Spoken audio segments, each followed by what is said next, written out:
복을 비셨나요? 어떤 마음으로 복을 비셨습니까? 저를 위하여 복을 비셨나요? 아니면 옆 사람을 위해서 복을 비셨나요? 물론 둘 다겠죠. 복이 있으라, 복.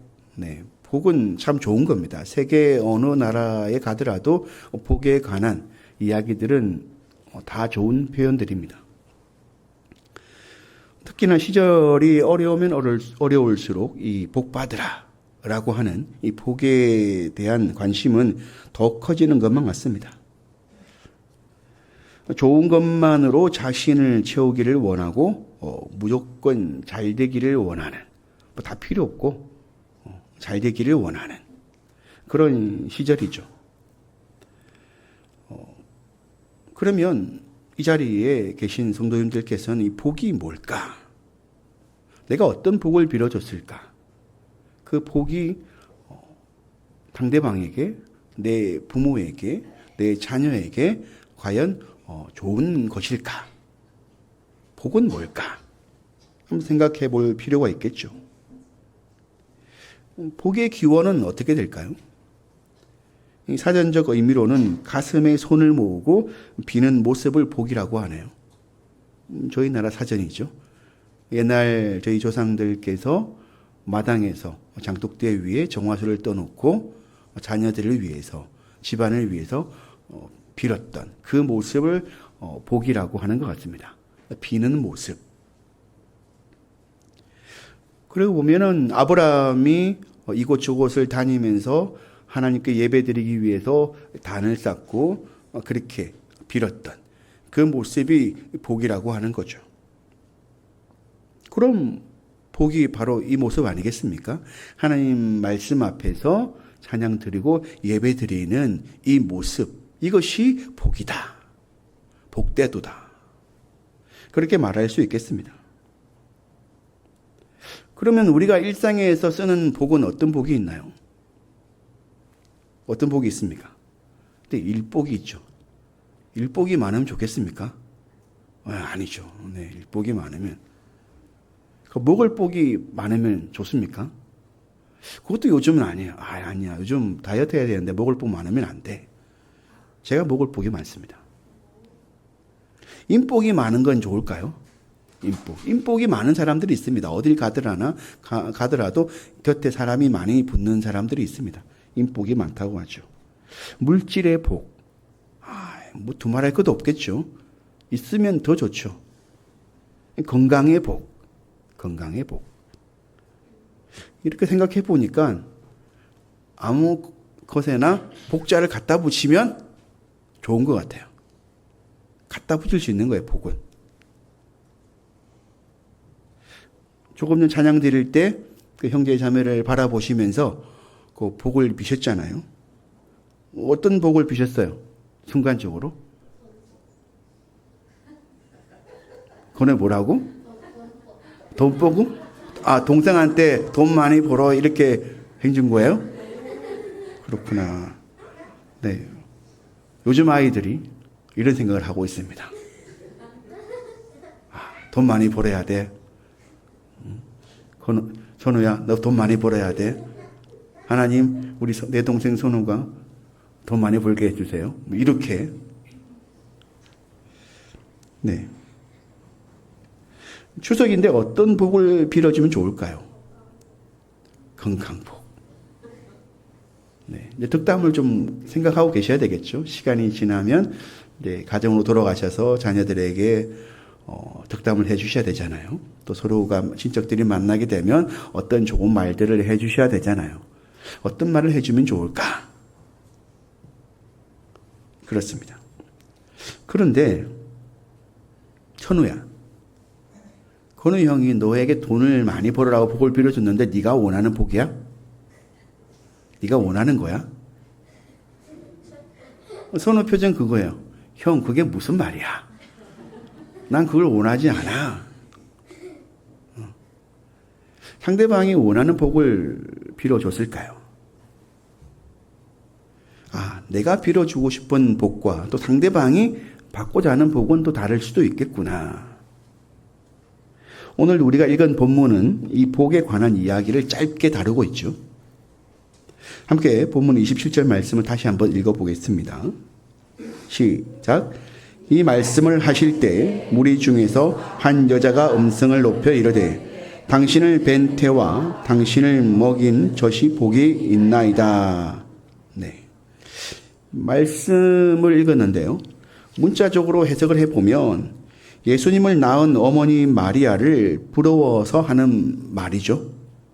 예수님께서 사람들 앞에서 좋은 강연, 설교, 그리고 치유사역도 하시면서 아주 대중적으로 인기를 얻는 그 모습에서 그 회중에 있던 어떤 중년의 한 부인이 이야기하는 거죠. 당신을 낳은 당신의 어머니는 참 복이 있다. 복이 있다. 잘난 자식을 낳아서 복이 있다. 이 말인 거죠. 부러워서 하는 소리입니다. 틀린 말이 아닙니다. 고대 사회에서 남자의 복은 조상들이 얼마나 많은 유업을 남겨주었는지 그 재산의 정도에 따라서 그 남자가 복이 있다 없다라고 있다 없다라고 생각했습니다. 그런데 여자는요, 자신이 낳은 아들로 그 여인이 복되다, 복되지 못하다라고 이야기를 하는 거죠.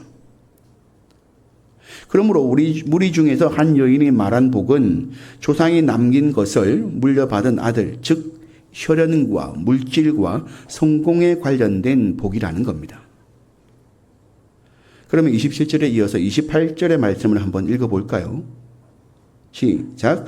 예수께서 이르시되 오히려 하나님의 말씀을 듣고 지키는 자가 복이 있느니라 하시니라.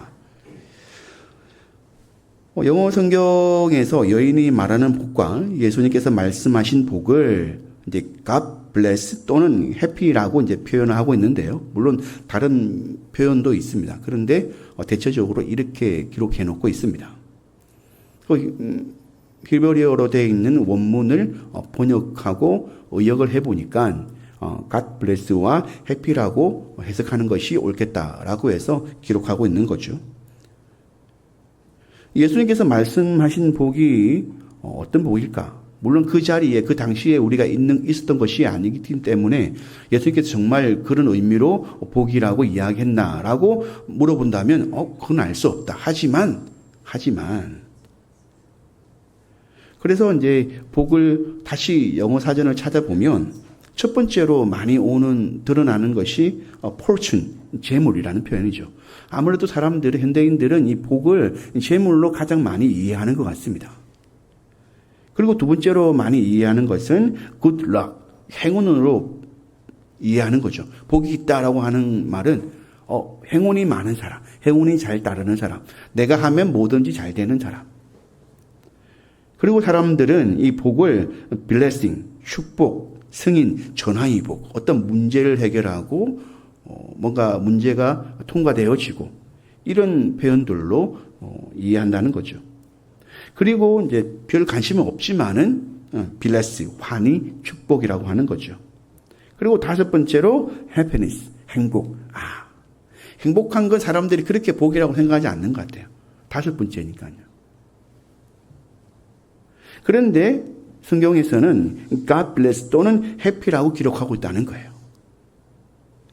그러면 적어도 예수님께서는 이 복이라고 하는 것이 재물과 그리고 행운을 주는 의미가 다가 아니다. 그것보다 더 중요한 것이 있다라고 말씀하신 것이 분명하다는 것이죠. 그런데 27절에 무리 중에 여인이 예수님께 말한 복의 재물은 세상에서 성공한 삶이 포함된 것이라는 거죠. 예수님과 무리 중에 여인이 말한 것과 좀 차이가 있는 것이죠. 예수님을 낳은 마리아는 정말 복된 인생이 맞습니다. 예수님과 같은 자식이 있다고 생각해 보십시오. 얼마나 뿌듯하시겠습니까? 뿌듯하실까요? 33살에 요절할 것인데. 네, 맞습니다. 또한 예수 그리스도라는 메시아를 기다린 이스라엘에게도 분명히 복입니다. 복이죠. 메시아가 왔으니까. 아닌데요. 직업을 내려놓고 물질을 내려놓고 십자가를 지라고 이야기하는데요. 임신한 마리아를 보고 엘리사벳이 여호와를 찬양하는 이유가 바로 마리아와 이스라엘 땅에 참된 복이 임하였기 때문입니다. 이것이 바로 성경에서 기록하고 있는 복이 맞습니다. 그런데 사실 사람들은 그 복을 복이라고 생각하지 못했습니다. 이스라엘의 백성들 속에, 이스라엘 사회 속에 그 선민사상, 기름 부음 받은 메시아가 와서 이스라엘을 회복시킬 것이라고 하는 그 생각이 있었음에도 불구하고 예수님의 탄생에 대해서 예수님께서 백성들 가운데 살아가는 것을 진정한 복이라고 여기지 못했다라고 하는 것이죠. 그러므로 오늘 우리가 이웃을 향하여 예수 믿으면 복 받습니다 라고 말하는 것은 잘못된 것이 아니라는 겁니다. 분명히 구원받음과 더불어 물질의 풍요로움과 건강한 육신의 삶과 출세의 형통이 있습니다. 이런 복을 누릴 수 있기를 바랍니다. 예수님께서 물질의 복을 말씀하시지 않은 것이 아닙니다. 성경에서는 분명히 예수 믿으면 복을 받습니다 라고 하는 그 복에는 하나님께서 물질의 형통과 많은 복들을 더불어서 주신다라고 약속하신 것이 맞다는 겁니다. 예수님께서는 여인의 말을 부정하지 않으셨어요. 아니다라고 하신 것이 아니라 그러나 당신을 낳은 그 여인이 복이 있습니다. 맞습니다. 당신의 말이 맞습니다. 그러나 라고 말씀하신 거예요. 고대 사회에서 남자와 여자가 인정받는, 복이 있다라고 인정받는 것이 재물에 있다라고 말씀을 드렸습니다. 여인은 아들의 출산과 관련이 있다고 말씀을 드렸죠. 그런데 예수님께서는 이스라엘 사회 속에서 복으로 용납받지 못했습니다. 분명히 아들이 왔고 그 아들이 세상 가운데서 하나님의 나라를 이야기하고 있고 많은 사람들을 위로하고 그렇게 복되게 하셨는데 그 복을 복이라고 생각하지 않은 거예요. 말씀을 듣고 자유함을 누리는 것, 그것으로 만족하지 못하고 날마다 예수님을 찾아오는 거죠. 왜요? 가난해서, 배고파서, 병들어서. 그럼 예수님을 찾아온다라고 하는 거죠. 예수님 존재만으로도 복이라고 여기지 못하더라는 겁니다. 예수님께서 따로 부르신 12명의 제자들은 당시 이스라엘 땅에서 참된 복을 얻을 수 없어서 방황하고 있었던 사람들로 기록하고 있습니다.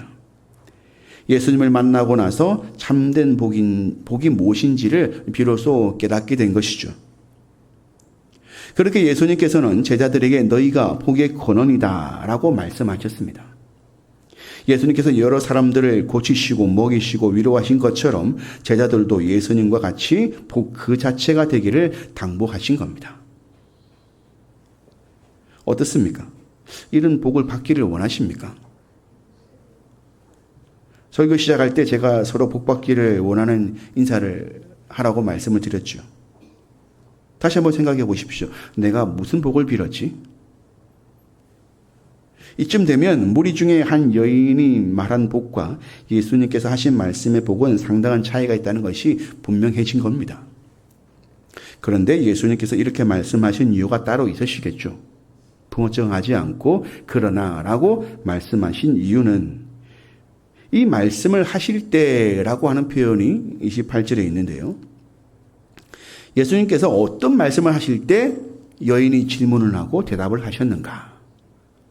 그 어떤 말씀이라고 하는 것이 그 앞에 나와 있는 이 바알세불의 논쟁.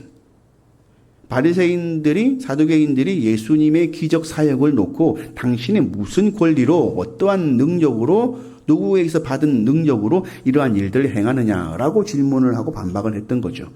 예수님 권위에 도전을 했던 겁니다. 그러면서 예수님께서 다시 대받아치는 거죠. 그러면 너희 아들 중에 제사장이 있고 레위인들이 있고 또 예언하는 사람들이 있지 않느냐? 그런 사람들이 너희 아들도 있는데 너희 아들이 그런 치유 사역을 하는 것은 도대체 무슨 권리로 하는 거냐? 무슨 권능으로 하는 것이냐? 그 권능이 어디서 오는 것이냐라고 또 질문하는 거죠. 자기의 아들들이 사역하는 것이 하나님께서 주신 권능이라면 내가 사역하는 것도 하나님께서 주신 권능이 아니겠느냐. 너희가 나를 보고 마귀에게서 권능을 받아서 사역하고 생각한다면 너희 아들들도 마찬가지 아니겠느냐. 그 말씀을 하셨던 거죠. 예수님께서는 그러나 라고 말씀하신 그 의도에 대해서 저는 이렇게 말씀드리고 싶은데요. 오늘 우리가 주님 앞에서 바라고 원하는 것은 하나님께서 주시는 것이며 죄도 아니라는 것입니다. 그러나 한번 생각해 보시기 바랍니다. 공동체가 혹시 놓치고 있거나 보지 못하거나 여러 번 들어도 의미를 깨닫지 못하고 있는 것이 아닌지 말입니다. 다시 말해 둘 다 의미가 있지만 그 중에 어떤 것이 하나님의 뜻에 가까운지 하나님이 더 기뻐하실지 생각해 보라는 것이 아니겠습니까? 예수님께서는 하나님을 믿는다 말하면서 너희가 살아가고 있지만 실생활에서는 그 하나님을 믿는 행위에 대해서 좀 더 적극적인 선택을 하지 못하고 마음으로만, 지식으로만 알고 살아가지 않느냐. 좀 더 결론적으로 말씀을 드리면, 그러나 더 나은 것을 선택해야 되는데 왜 그러지 못하고 살아가느냐라고 말씀하시는 겁니다. 이와 관련해서 누가복음 10장에는요. 선한 사마리아인 비유가 있는데요. 민족 전통이 아니라 하나님과 타인을 향한 사랑이 진정한 영적 생활이다라고 하는 것을 말한다고 있는 겁니다. 그리고 누가복음 12장에 넘어가 보면 어리석은 부자 비유가 나오는데요. 하나님을 섬기는 것, 즉 하나님 말씀에 순종하는 것이 바로 하나님의 선물이다. 그렇게 사는 것이 하나님의 선물이다라고 하는 교훈이 담겨져 있습니다. 그리고 누가복음 14장에 큰 잔치 비유가 나오는데요. 그 이스라엘의 소위 잘난 사람들은 하나님 나라에 동참하라는 예수님의 초대를 거절하지만 영적 외부자들, 우리와 같은 자들이었습니다. 가난한 자들, 죄인들, 사마리아인, 이방인들과 같은 이런 이들이 믿음과 회개로 이 초대를 받아들임으로써 구원을 얻으라고 하는 교훈이 담겨져 있는 거죠. 누가복음 15장에는 잃어버린 동전 비유가 나오는데요. 종교 지도자들은 죄인에게 등을 돌렸으나 아버지는 한 사람이라도 도로 찾으시면 기뻐하신다라고 하는 교훈이 담겨져 있습니다. 16장에 있는 부자와 나사로 비유는 또 어떨까요? 예수님의 부활조차도 이스라엘의 완고한 지도자들을 확실히 일깨워주는 데는 충분하지 않음을 기록하고 있습니다. 18장으로 넘어가면 끈질긴 과부의 기도가 나오는데요. 끈질게 간구하는 자식들에게 필요를 채워주시는 하나님. 그리고 같은 장에 바리새인과 세리의 비유. 하나님이 원하시는 것은 겉으로는 드러내는 종교성이 아니라 내면에서 우러나오는 겸손한 마음임을 교훈한다는 겁니다. 제가 왜 이렇게 정리를 하냐면은 이 이야기들의 공통점이 무엇이냐? 그 선택한다는 거예요. 선택한다. 그러니까 이야기하지 않으면은 그것이 죄인지 허물인지 하나님의 뜻에 맞는지 맞지 않는지 생각하지 않으면서 어느 누구도 타박하지 않으면서 살아가는 문제들 가운데 예수님께서 말씀하시는 거죠. 너희가 좀 더 좋은 것을 선택해야 된다. 좀 더 나은 것을 선택해야 된다. 하나님께서 기뻐하시는 것을 선택해야 된다. 이웃을 위하는 것을 선택해야 된다. 그걸 말씀하시는 거예요. 쉽게 말해서 모세의 글과 다윗 왕의 이야기를 바리새인들과 사두개인들 그리고 백성들은 잘 모르고 있거나 잘못 이해하고 있었다는 거예요. 제가 계속해서 좋은 것을 선택해야 됩니다라고 말씀을 드리는 이유가 성경에서 그렇게 이야기하고 있습니다. 그런데 그것을 선택하지 못하고 변화되지 못하면 더 나아가지 못하면 우리가 하나님 말씀을 잘 모르고 있거나 그 말씀을 오해하면서 살아가고 있다라고 말씀을 드리는 겁니다. 여러분, 더 좋은 곳은 복을 받아서 누리는 것보다 받은 복을 나누어 주는 것이 더 좋은 것입니다. 사도행전 3장 6절 말씀을 읽어볼까요? 시작. 베드로가 이르되 은과 금은 내게 없거니와 내게 있는 것을 내게 주노니 나사렛 예수 그리스도의 이름으로 일어나 걸어라 하고. 베드로와 요한은 걷지 못하는 사람이 자신들에게 무언가를 얻기를 원한다는 것을 알고 마음으로 기도했습니다. 주님, 이 걷지 못하는 자에게 무엇을 주는 것이 복이 될까요? 왜냐하면 대부분의 사람들은 이런 이웃을 만나면 의뢰의 돈을 주려고 하기 때문입니다. 그러나 얼마를 주어야 충분할까요? 가진 것을 모두 주어도 걷지 못하는 자에게는 부족할 겁니다. 그렇습니다. 베드로와 요한은 돈이 없어서가 아니라 걷지 못하는 자에게 가장 필요한 것은 그가 걷는 것이라는 것을 알았기 때문입니다. 사람들은 걷지 못하는 자가 걷지 못할 것이기 때문에 돈이라도 주는 것입니다. 그러나 베드로와 요한은 하나님께서 원하시면 걷지 못하는 자가 걷게 될 줄 믿었기 때문에 그를 위하여 다시 걷는 복을 빌어준 것입니다. 믿는 자들이 누리는 복은 바로 이런 복입니다. 예수 이름으로 복을 빌어 나누는 복 말입니다. 그러므로 우리는 나누어 주는 자가 되어야 하는 것이겠죠. 나누어 주는 삶이 바로 복의 통로가 되는 비결입니다. 이것이 오늘 예수님께서 말씀하신 하나님의 말씀을 듣고 지키는 자의 복된 모습인 것입니다. 이런 복된 삶을 누리시길 바랍니다. 어떤 이들은 속으로 이렇게 생각할 겁니다. 내 형편에 뭘 나눈단 말인가? 상황이 좋지 않으니 다음에 생각해 봐야겠군. 성경의 복의 족보에서 완전히 벗어나 있던 니느웨는 요나의 온전하지 못한 행위에도 불구하고 구원을 받았습니다. 사실 요나서를 읽어보면 요나는 그렇게 성실하게 하나님 말씀에 순종하고 충성되이 사역을 하지 않았습니다. 정말 싫어서 가기 싫은데 억지로 죽지 못해서 끌려가듯이 그렇게 니느웨 성에 하나님의 복을 선포했죠. 사실 복이었습니까? 회개하라는 말이었죠. 그렇게 불성실한 순종 가운데도 복이 임하더라는 겁니다. 그러니 나의 형편과 나의 때를 고려할 이유가 무엇이 있겠습니까? 아프리카의 스바 여왕은 어떻습니까?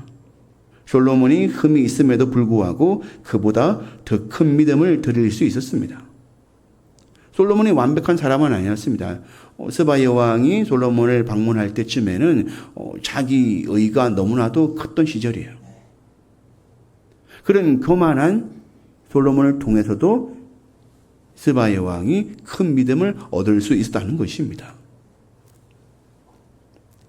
니느웨가 구원을 받고 스바 여왕이 믿음을 드렸다는 것은 복이란 하나님 나라가 인생 가운데 임하는 것을 의미하는 것입니다. 나에게 성령이 임하고 말씀이 내 속에 살아 역사하는 것입니다.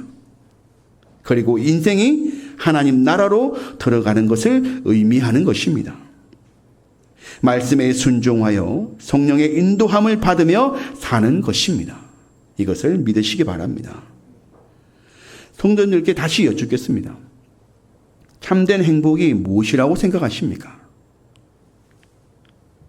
사람이 구하는 참된 행복은 어떤 것일까요?